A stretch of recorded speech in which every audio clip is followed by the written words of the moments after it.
বৈষ্ণব আন্দোলন এসে ছোট জাত বড় জাত সবাইকে একাকার করে দিল। হরিদাস ঠাকুর মুসলমান পরিবারে জন্ম নিয়েছিলেন, কিন্তু তাকেও মহাপ্রভু কোলে করে নৃত্য করেছেন। পুরীধামে যখন তিনি দেহত্যাগ করলেন, মহাপ্রভু তাকে কোলে করে নৃত্য করে নিজে হাতে সমাধি দিয়েছেন। এটা ভাবা যায়?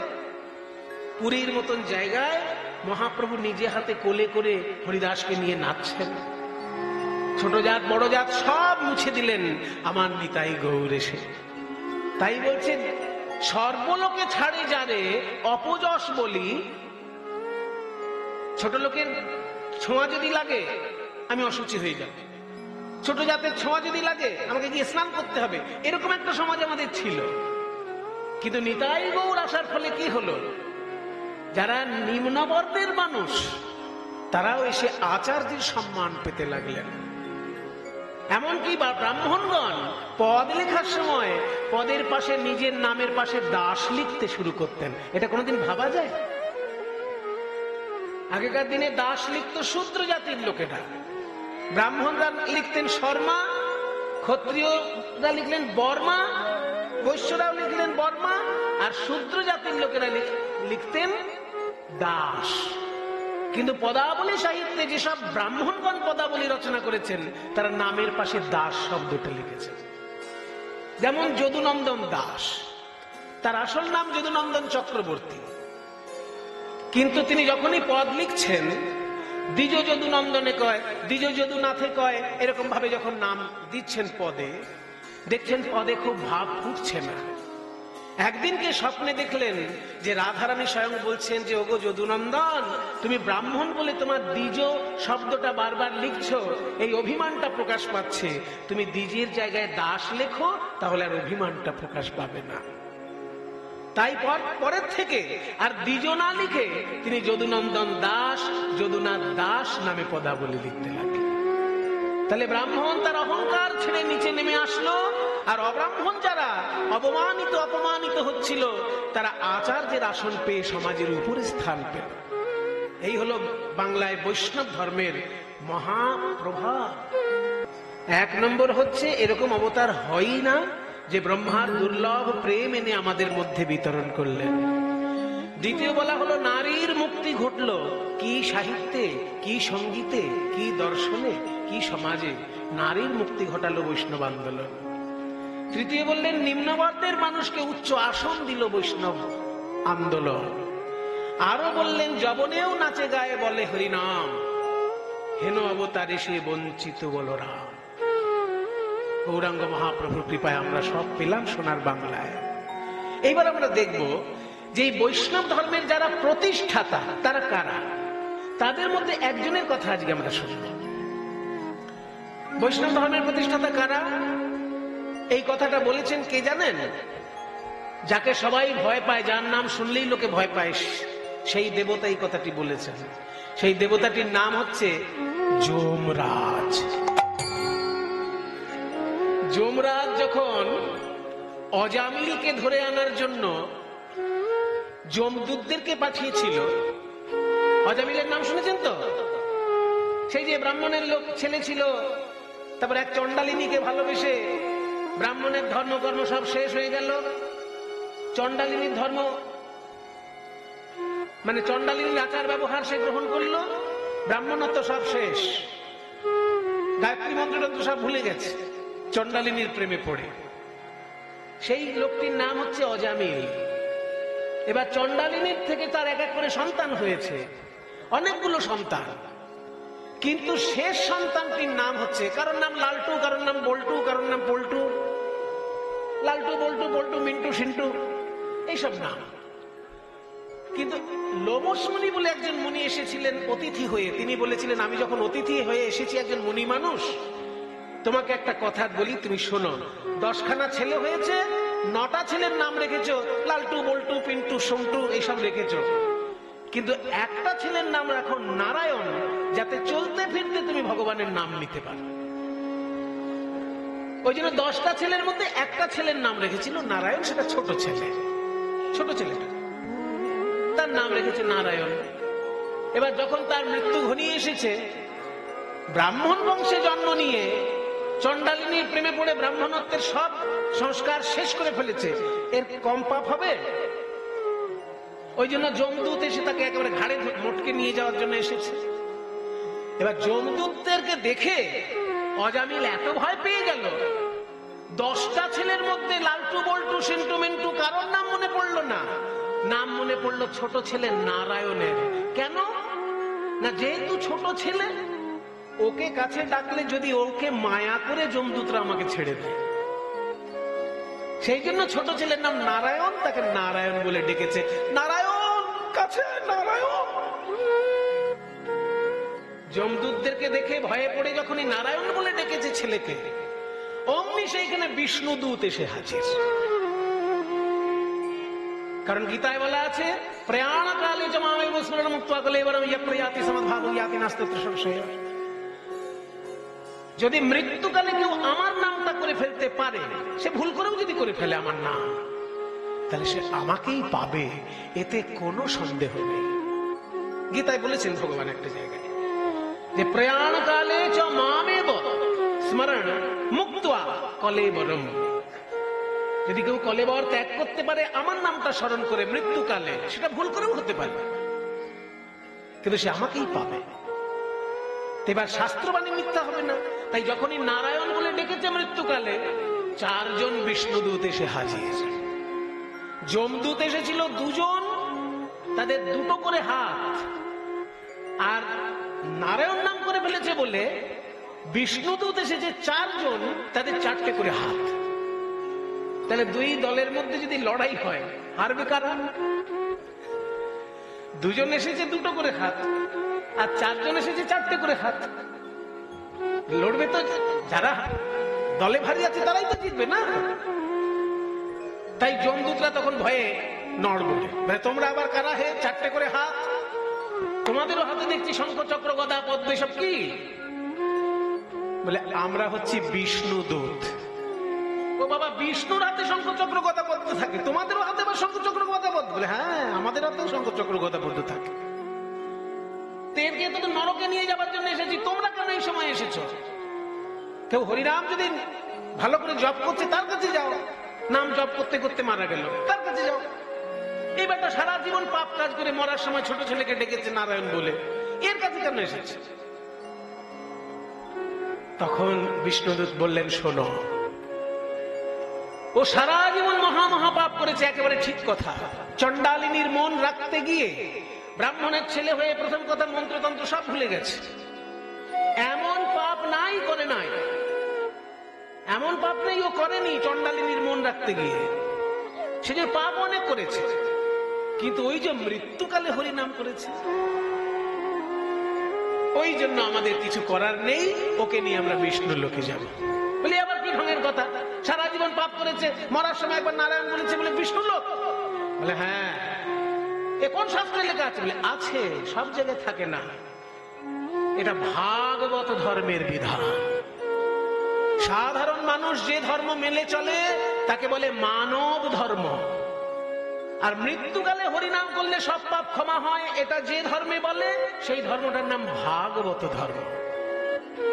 ভাগবত ধর্মের নিয়ম অনুসারে আমরা একে বিষ্ণু লোকে নিয়ে যাব, আর মানব ধর্মের নিয়ম অনুসারে তুমি কিন্তু একে নরকে নিয়ে যেতে পারো। তাহলে লড়াই করো, যে জিতবে সে নিয়ে যাবে। মানব ধর্ম জিতবে না ভাগবত ধর্ম জিতবে? আমরা 4 জন আছি, তোমরা 2 জন আছো, আমাদের 4টে করে হাত, তোমাদের 2টো করে হাত। বলে বাবা, এই অসম লড়াই করে কোনো লাভ নেই। এই চল আমরা যমরাজার কাছে গিয়ে জিজ্ঞাসা করি যে এরকম কোন ব্যাপার আছে কিনা, যে মৃত্যুকালে হরিনাম করলে তার পাপের ক্ষমা আছে, তার কাছে তাহলে কখনো যাবোই না। চল যমরাজার কাছে গিয়ে জিজ্ঞেস করি। তখন যমরাজার কাছে গিয়ে যমদূতরা বলছে কাঁদো কাঁদো মুখে যে একটা প্রশ্ন নিয়ে এসেছি হুজুর আপনার কাছে। বলো কি প্রশ্ন? কতি সন্তিহ শাস্তারঃ, কতি সন্তিহ শাস্তারঃ, মানে এই জগতে শাসক কজন? আমরা তো জানি শাসক আপনি। কেউ ধর্ম করলে তাকে স্বর্গে পাঠান, পাপ করলে তাকে নরকে পাঠান। সারা জীবন পাপ করেছে, সেই জন্য আমরা গেছি তাকে যমলোকে আনার জন্য। আর এই অজামিল মৃত্যুকালে হরিনাম করেছে, তাকে নিয়ে যাওয়ার জন্য চারজন কোথাকার শঙ্খচক্র গদা পদ্মধারী এসে হাজির, বলে আমরা নাকি বিষ্ণুদূত। বলে শোন, তোরা ওদের সঙ্গে আবার বেশি ঝগড়া করিসনি তো? না না, বেশি ঝগড়া করিনি, ওই অল্প কথা কাটাকাটি হয়েছে। যাক, বেঁচে গেছিস। ঝগড়াতে যাবি না, লড়াইতে যাবি না ওদের সঙ্গে, কারণ ওরা হচ্ছে শ্রী বিষ্ণুর পার্ষদ। এই জগতে ধর্ম দু রকমের। সাধারণ মানুষ যেটা মেনে চলে সেটার নাম মানব ধর্ম। মানব কেন না, মনু থেকে এই ধর্ম এসেছে। মনু সংহিতা, ওই মনু থেকে এই ধর্ম এসেছে বলে তার নাম মানব ধর্ম। আর যেটা অসাধারণ ধর্ম একটা পৃথিবীতে আছে, যার কিছু কিছু নিয়ম মনুর সঙ্গে মিলবে না, সেই ধর্মটার নাম হচ্ছে ভাগবত ধর্ম। ভগবানের ভক্ত যারা, তারা মেনে চলেন এই ধর্মটা, ওই জন্য এর নাম ভাগবত ধর্ম। ভাগবত শব্দের অর্থ হচ্ছে ভগবত সম্পর্কীয়। ভগবত সম্পর্কীয় ধর্ম, তাই ভাগবত ধর্ম। বুঝলাম তো, কিন্তু এই ধর্মটা কেমন ধর্ম, এর প্রতিষ্ঠাতা কারা? এইখানে যমরাজ বলছেন যে এই ভাগবত ধর্মের প্রতিষ্ঠাতা হচ্ছে 12 জন। এইখানে যমদূতদেরকে বোঝানোর জন্য যমরাজ বলছেন এই ভাগবত ধর্ম যারা প্রতিষ্ঠা করেছেন জগতে, তারা সংখ্যায় হলেন 12 জন। শুনে রাখ, সেই 12 জনের নামে রোজ প্রণাম করবি। স্বয়ম্ভূর নারদ শম্ভু কুমার কপিল বলির বৈয়া সখীর ব্যাস বলির বৈয়া সখীর বল। স্বয়ম্ভূর নারদ শম্ভু কুমার কপিল প্রহ্লাদ জনক ভীষ্ম বলির বৈয়া সখীর বল। বলির বৈয়া সখীর বয়ম বলির বৈয়া সখীর বয়ম প্রহ্লাদ জনক ভীষ্ম বলির বৈয়া সখীর বয়ম।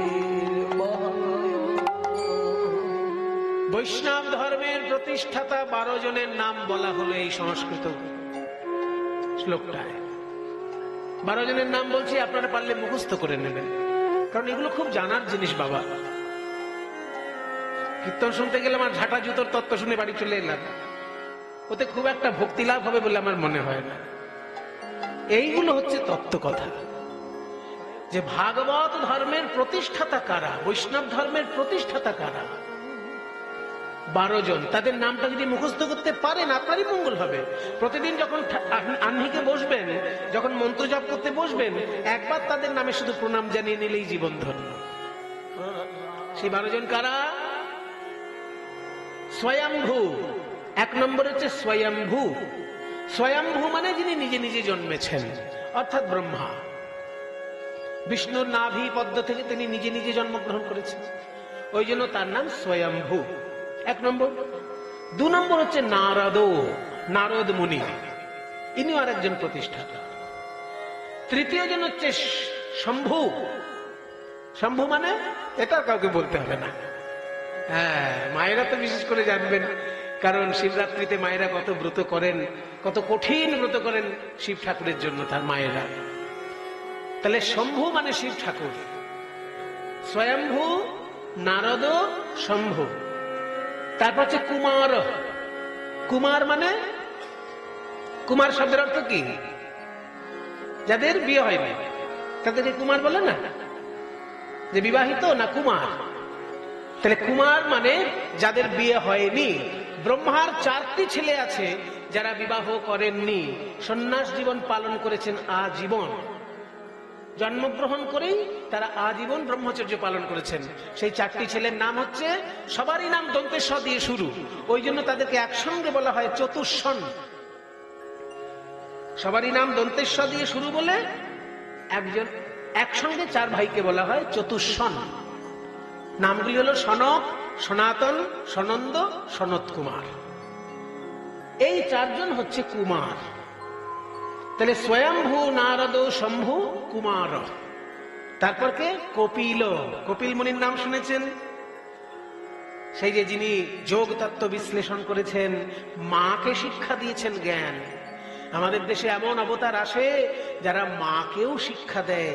মায়ের কোলে শিক্ষা পেয়ে আমরা বড় হই, কিন্তু আমাদের দেশে এমন অবতার এসেছেন যারা জন্ম নিয়ে মাকেও শিক্ষা দিয়েছেন। কপিল দেবের মায়ের নাম ছিল দেবহূতি।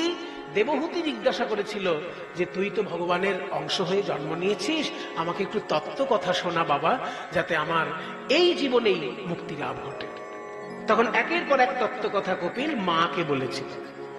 এই কপিল মুনির আশ্রম আমাদের বাংলায় আছে, সারা ভারতবর্ষের লোক সেখানে প্রণাম করতে আসে। কোন জায়গায়?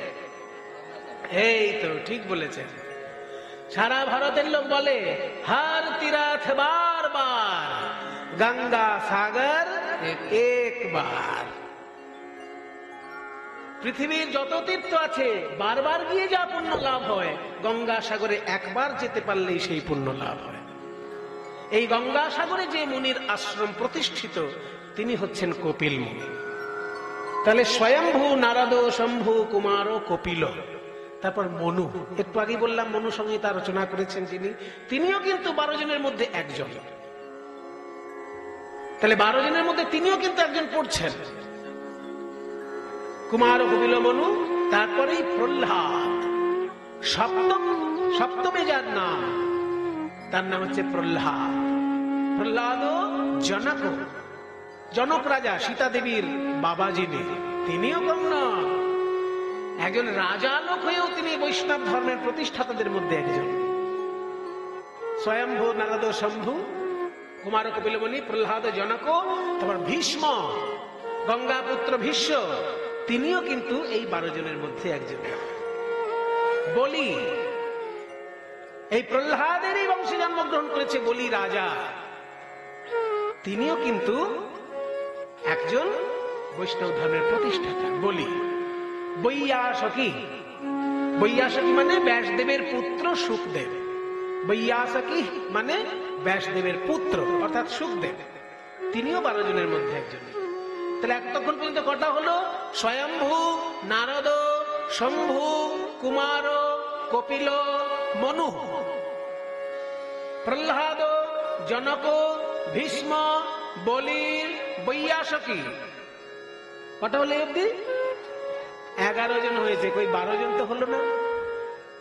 ওই 12 নম্বরের ক্ষেত্রে যমরাজ আঙুলটা নিজের দিকে তাকিয়ে বলছেন, আমিও 12 জনের মধ্যে একজন পড়ি। ওই জন্য শেষ শব্দটা হচ্ছে বয়ম। আপনারা যারা 7-8 সংস্কৃত পড়েছেন মনে করুন, বয়ম শব্দের অর্থ কি? অহম মানে আমি, আবাম মানে আমরা দুজন, আর বয়ম মানে আমরা সবাই। অহম মানে আমি, আবাম মানে আমরা দুজন, আর বয়ম মানে আমরা সবাই। তার মানে এই শ্লোকটা যেহেতু যমরাজ বলছেন তার দূতদেরকে, ওই জন্য বলছেন 11 জনের নাম বললাম আর 12 নামটা বললাম না, আমি আছি। আমরা এই 12 জন মিলে হচ্ছি বৈষ্ণব ধর্মের প্রতিষ্ঠাতা। কাজে বৈষ্ণব ধর্মের নিয়ম যদি তোরা লঙ্ঘন করিস, আমার আইনও তোরা লঙ্ঘন করছিস। এই 12 জনের মধ্যে 7 নম্বরে যার নাম, আজকে আমরা তার কথা শুনব। চলুন। স্বয়ম্ভুর নারদ শম্ভু কুমার কপিল প্রহ্লাদ জনক ভীষ্ম বলির বৈয়াসকির বয়। হরি ওম হরি ওম হরি ওম হরি ওম হরি ওম হরি ওম হরি ওম হরি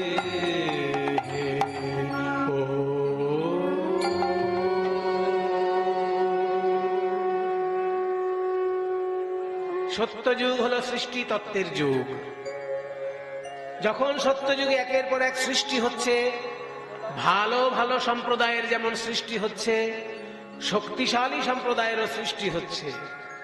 শক্তিশালী সম্প্রদায়ের মধ্যে কেউ হচ্ছে দৈত্য, কেউ হচ্ছে দানব, কেউ হচ্ছে রাক্ষস। এই সবাই কিন্তু এক ধরনের নয়। আমরা বাঙালিরা উচ্চারণের সময় একই বলি, দৈত্য, দানব, রাক্ষস। কিন্তু দৈত্য আলাদা, দানব আলাদা, আর রাক্ষস আলাদা। দৈত্য কারা? না, যারা দিতির গর্ভে জন্মগ্রহণ করেছেন। কশ্যপ রাজার, কশ্যপ ঋষির একাধিক স্ত্রী আছে। অনেকের গোত্র আছে না, কাশ্যপ গোত্র আছে আপনাদের মধ্যে কারণ আছে কাশ্যপ গোত্র। তাহলে কাশ্যপ গোত্রটা এসেছে কশ্যপ ঋষি থেকে। ওই কশ্যপ ঋষির কিন্তু একাধিক স্ত্রী ছিলেন, এবং এই একাধিক স্ত্রী থেকে একাধিক রকমের প্রজাতি জন্মগ্রহণ করেছে এই পৃথিবীতে। ওই কশ্যপ ঋষির স্ত্রী অদিতি, তার থেকে 12 জন দেবতা জন্মগ্রহণ করেছে। দেখুন, বাবা একজন, মা আলাদা। একজন মায়ের গর্ভে দেবতা জন্মাচ্ছে, আর একজন মায়ের গর্ভে দৈত্য জন্মাচ্ছে। কি অদ্ভুত সৃষ্টি তত্ত্ব! ওই জন্য বলছে মানসিকতাটার উপর নির্ভর করে সন্তান।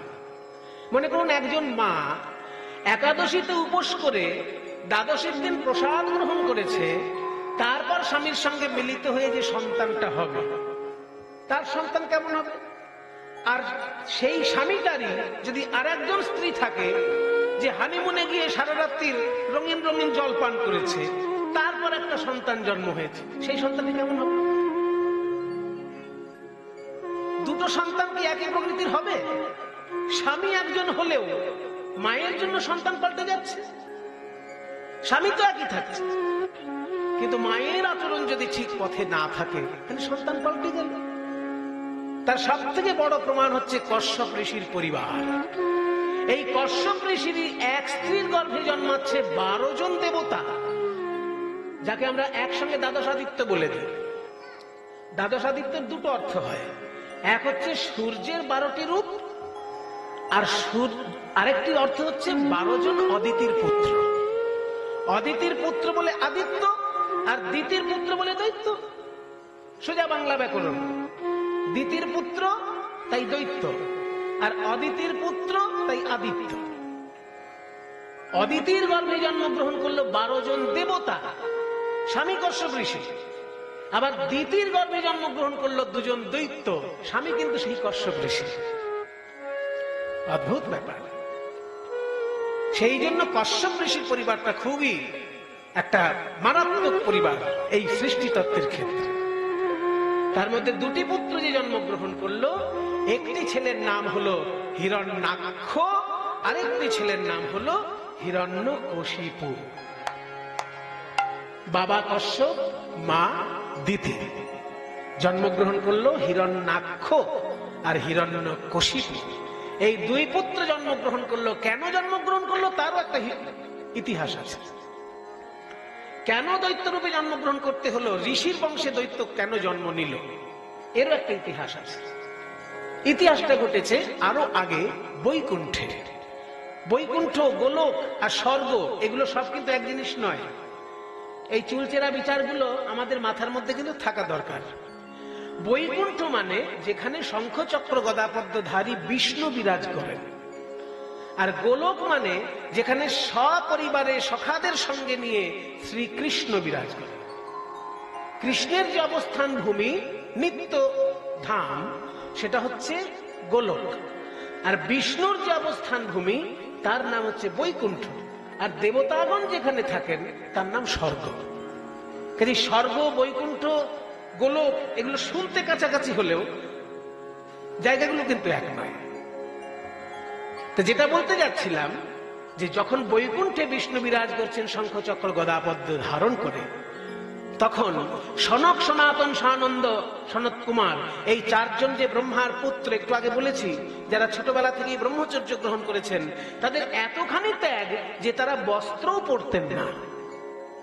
আমার মনে হয় এদের থেকেই বোধহয় দিগম্বর জৈনের ধারাটা হয়তো অক্ষুণ্ণ রয়েছে। জৈন সম্প্রদায়ের মধ্যে দেখবেন 2টো ধারা আছে।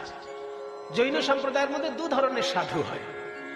এক ধরনের সাধু আছেন যারা কোনো বস্ত্রই পরেন না, তাদেরকে বলা হয় দিগম্বর জৈন।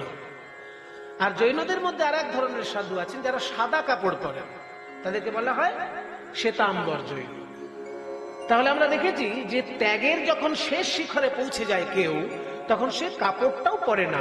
সেই রকমই ত্যাগ হচ্ছে ব্রহ্মার এই প্রথম 4 পুত্রের। তারা বস্ত্র পরিধান করতেন না এবং তাদের দেখতে 5 বছরের শিশুর মতো। বয়সে তারা হয়তো 100, 200, 1000 বছর বয়স হয়ে গেছে, কিন্তু দেখতে তাদের 5 বছর ছেলেরই মতো শরীরের গঠন।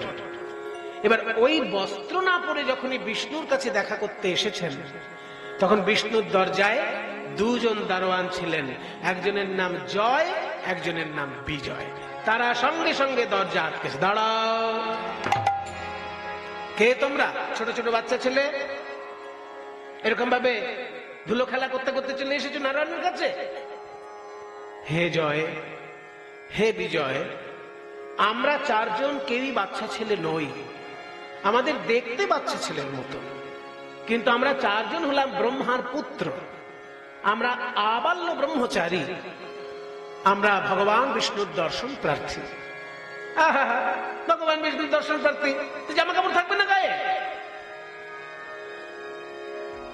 কোন কোন ক্ষেত্রে জামা কাপড় না থাকাটাই ভালো। যেমন আমি একটা উদাহরণ দিচ্ছি, যদি কারোর গোপন অঙ্গে কোনো রোগ হয় আর সে যদি সেই রোগের ডাক্তারের কাছে যায়, তখন কি সে বলবে যে জামা কাপড় পরেই আমি ডাক্তারের চিকিৎসা করাবো? যদি অতিরিক্ত লজ্জা হয়, ডাক্তার তখন বলবে ওকে অজ্ঞানের ওষুধ দে, ইনজেকশন দে, অজ্ঞান হোক, তারপর আমি ওর চিকিৎসা করি। তাহলে সব ক্ষেত্রে লজ্জা চলে না, কোন কোন ক্ষেত্র আছে যেখানে লজ্জার কোনো প্রয়োজন হয় না। তো যে বিষ্ণুর সঙ্গে আমি দেখা করতে যাচ্ছি, তিনি তো আমার হৃদয় মন্দির আলো করেই আছেন, তিনি আমার হৃদয়ের মধ্যে অশরীরী অবস্থায় আছেন আর সশরীরে বিরাজ করছেন বৈকুণ্ঠে। আমি তাহলে একটু সশরীরে দেখতে চাই, তিনি তো আমার হৃদয়েই রয়েছেন। আমরা বললাম যে বাচ্চা ছেলে, জামা কাপড় না পরে চলে এসেছো, নারায়ণ দেখতে যেতে দেওয়া হবে না, তোমরা আমাদের কথা না শুনে নারায়ণ নারায়ণ বলে এগিয়ে যাচ্ছ। আর যদি এক পায়ে গিয়েছো তো দেখো আমাদের হাতে কি আছে, এই যে গদা।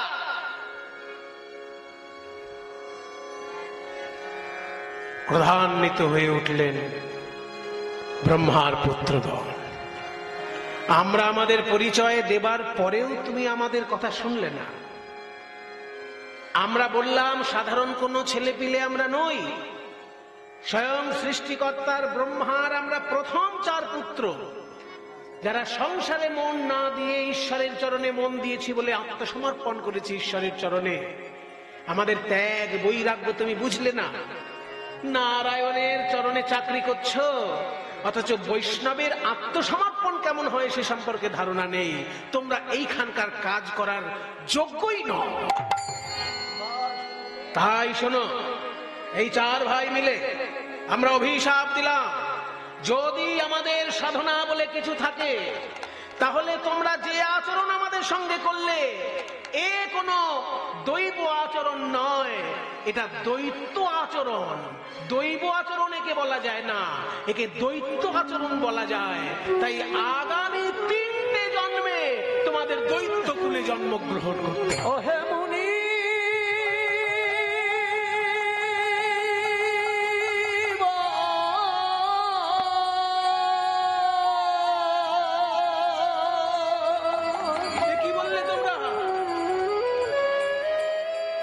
মাথা নিচু করে দাঁড়িয়ে রইল জয় আর বিজয়। বুঝতে পারেনি কাদের সঙ্গে এতক্ষণ তারা কথা বলছিল। 4 জন ব্রহ্মপুত্র যখন গিয়ে পৌঁছলেন নারায়ণের কাছে, শুয়েছিলেন নারায়ণ, কিন্তু 4 জন ব্রহ্মপুত্রকে দর্শন করে ধড়পড় করে উঠলেন। আসুন আসুন ব্রহ্মার পুত্রগণ, আমরা যে আপনাকেই দেখতে এসেছি প্রভু। আমাকে দেখতে এসেছেন?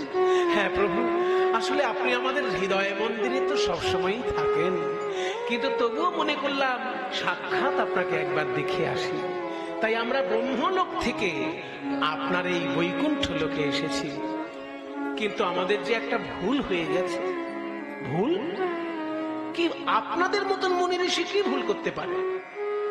ব্রহ্মপুত্র আপনারা, ওই আপনার দরজায় যে 2 জন দাঁড়িয়ে ছিল, ওরা আমাদেরকে বাধা দিয়েছিল।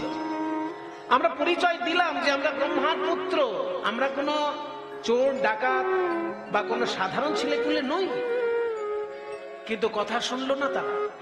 আমাদেরকে বাধা দিল বলে আমরা ওদেরকে অভিশাপ দিয়ে ফেলেছি। 3টে জন্মে ওরা 2 জন দৈত্য কুলে জন্মগ্রহণ করবে। হয়তো আমাদের একটু লঘু পাপে গুরুদণ্ড হয়ে গেছে মনে হচ্ছে। বিষ্ণু হাত জোড় করে বলছেন, আপনারা ঠিকই করেছেন। অনেক সময় পদ পেলে মানুষ পদের মর্যাদা ভুলে যায়। দেখবেন একটা পদের যে মর্যাদা আছে সেই মর্যাদা সম্পর্কে তার ধারণা থাকে না, সেই পদের দায়িত্ব সম্পর্কে তার ধারণা থাকে না। তো শ্রী বিষ্ণুর দরজায় যারা দারোয়ানের কাজ পেয়েছে তাদেরকে তো জানতে হবে বৈষ্ণব ধর্ম কেমন হয়, বৈষ্ণবের আত্মত্যাগ কেমন হয়, বৈষ্ণবের বৈরাগ্য কেমন হয়। চরম বৈরাগ্য যদি কারোর আসে, তার অঙ্গে বস্ত্র পর্যন্ত থাকে না, এগুলো তো তাকে বুঝতে হবে। যখন এগুলো না বুঝেই তারা দারোয়ানের কাজ দেখাতে গিয়েছে আপনাদের উপরে, আপনাদের বৈরাগ্যকে তারা অসম্মান করেছে, আপনাদের ব্রহ্মচর্যকে তারা অসম্মান করেছে, সেই জন্য তাদের দৈত্য কুলেই জন্মগ্রহণ করা দরকার। সঙ্গে সঙ্গে জয় বিজয় এসে শ্রী বিষ্ণুর চরণে আছাড় খেয়ে পড়ল। হে নারায়ণ,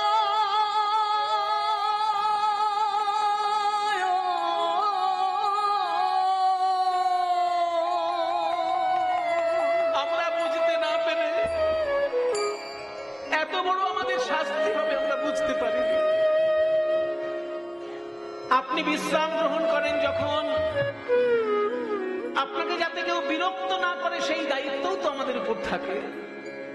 হে ভগবান, আমরা জানি 3 জন শ্রেষ্ঠ দেবতার 3 রকমের কাজ।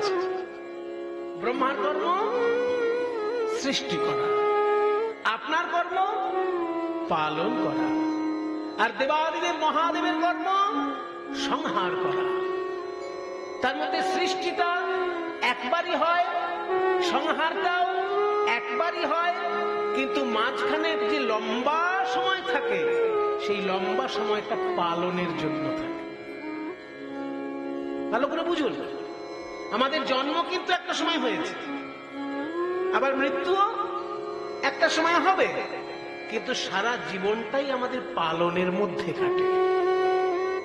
কখনো বাবা মা পালন করছে, কখনো শিক্ষক পালন করছে, কখনো গুরুদেব পালন করছে, কখনো সরকার আমাদেরকে পালন করছে।